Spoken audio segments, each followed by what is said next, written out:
एक समुराई जिसे उसके शौर्य, ईमानदारी और सज्जनता के लिए जाना जाता था, एक जैन सन्यासी से सलाह लेने पहुंचा।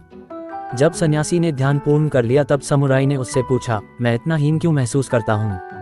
मैंने कितनी ही लड़ाइयाँ जीती हैं, कितने ही असहाय लोगों की मदद की है, पर जब मैं और लोगों को देखता हूँ तो लगता है कि मैं उनके सामने कुछ नहीं हूँ, मेरे जीवन का कोई महत्व ही नहीं है। रुको, जब मैं पहले से एकत्रित हुए लोगों के प्रश्नों का उत्तर दे लूंगा तब तुमसे बात करूंगा, सन्यासी ने जवाब दिया।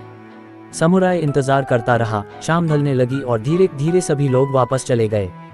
क्या अब आपके पास मेरे लिए समय है? समुराई ने सन्यासी से पूछा।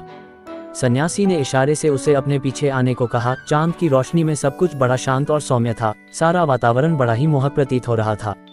तुम चांद को देख रहे हो, वो कितना खूबसूरत है। वो सारी रात इसी तरह चमकता रहेगा, हमें शीतलता पहुंचाएगा, लेकिन कल सुबह फिर सूरज निकल जाएगा और सूरज की रोशनी तो कहीं अधिक तेज होती है। उसी की वजह से हम दिन में खूबसूरत पेड़ों, पहाड़ों और पूरी प्रकृति को साफ साफ देख पाते हैं। मैं तो कहूँगा कि चांद की कोई जरूरत ही नहीं है, उसका अस्तित्व ही बेकार है।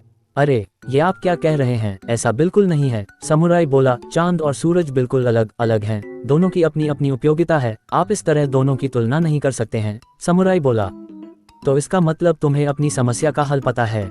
हर इंसान दूसरे से अलग होता है, हर किसी की अपनी अपनी खूबियां होती हैं और वो अपने अपने तरीके से इस दुनिया को लाभ पहुंचाता है, बस यही प्रमुख है, बाकी सब गौड़ है। सन्यासी ने अपनी बात पूरी की।